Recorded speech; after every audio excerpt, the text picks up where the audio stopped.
Approach some of these issues that brings tension among them with some trepidation and ensure that these things do not characterize their proceedings and deliberations.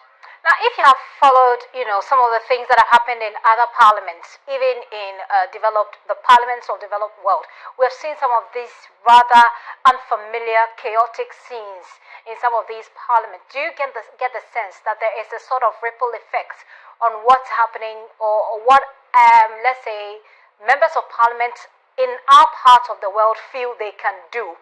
Because there tend to be a sense of total disregard for public perception of their behavior. I don't think there is any. I don't think it's a ripple effect. What we are seeing is simple. Is the fact that we haven't had this kind of parliament before. We haven't had this kind of parliament that has majority, or that they could not even today talk about majority and minority. Right. We haven't had this kind of parliament that has 137, and then one independent person. We haven't had it before. And so I'm saying these are some of the features that typifies such kind of parliament all over the world. And so they are just reflecting what happens when you have a parliament where no political party has enough numbers to command majority of votes. But like I said, I want to hope and believe that you would agree with me that towards the end of all these things, they were calm and all that. So, which is what I was going to come to, because it appears that the nature of the conversation at the end had everything to do with the election of the speaker. It looks as if the speaker, now coming from the side of the opposition, calmed the tensions there, would you say? Yeah, because like I said, you are dealing with. Do you even have opposition? Well, okay, you have a ruling government. You are dealing with an opposition that felt that it also had the numerical strength and all that, so they were pushing their agenda, and they didn't want anybody to outsmart them. They didn't want their efforts to be thwarted and all that. And so once they got what they wanted, and also once the party that has formed the government also started realizing that, look, we do not even have the kind of strength that we used to have in time past. They became calm, and once they also became calm, then generally you were expecting that issues will be settled in a manner that will bring some conciliation and then some peace. And so generally this is what happened, and I want to hope and believe, as I indicated earlier, that going forward this shouldn't be the conduct and behavior of our members of parliament. Yes, legislative violence happens all over the world. It will happen when when there is a hung parliament, and when there are divisive issues, and when political parties have more or less equal numerical strength. It will happen. But the point is, as a developing nation, we have shown over in the West African sub-region, and we've shown the world that we are interested in climbing higher the ladder of democratic progression. And so my caution, or my word of advice, is that let our members of parliament copy best practices, and not to allow the fact that yes, we have a hung parliament to usher them into a regime where every deliberation or parliamentary proceedings may be characterized by rancor, acrimony, and tension.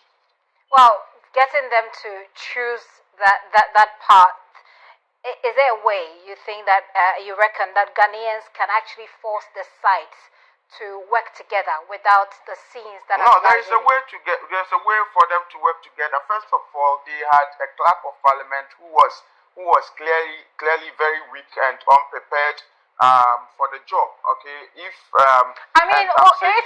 it fair to describe him as such, looking at what we had we've witnessed this before. This is not the first time we are having to elect our Speaker of Parliament, and the proceedings have been managed by a clerk of parliament. We saw the days of Ken Techi and co.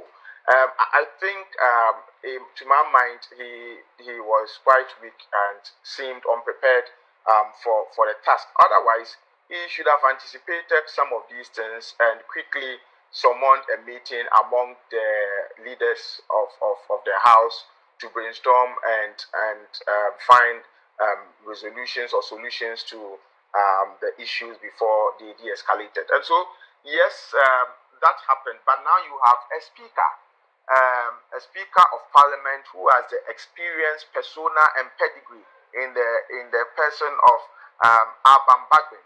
He's been there for 28 years, and he's been a second deputy speaker of parliament for some time. I want to believe that given the experience that he has, he would quickly be able to meet the leaders of the house behind the scenes when some of these issues, there are indications or signs that some of these issues may happen.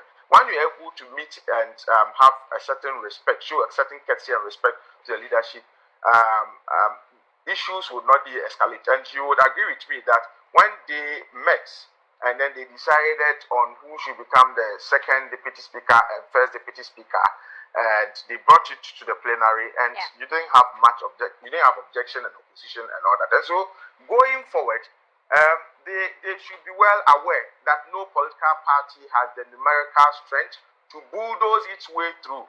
If you try to do that, you'll be met with stiff opposition, and some of these things will happen. And so they should be politically wise and proactive in ensuring that they resort to maneuvers behind the scenes that would preempt or prevent the occurrence of some of these acts of brawl and conflict on the floor of parliament. You work at it behind the scenes before you come to plenary, and if you do that, I want to believe our parliamentary practice will be a shining example for the rest of the Africa region. I have two quick questions before we wrap up.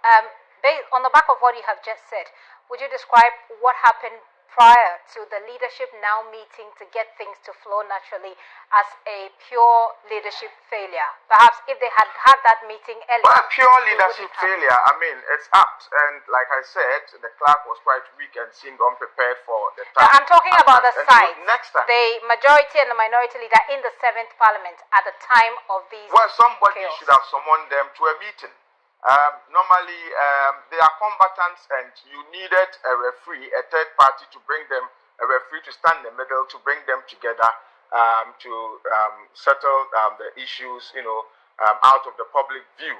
And this wouldn't have led to what we all witnessed, which to my mind is very unacceptable.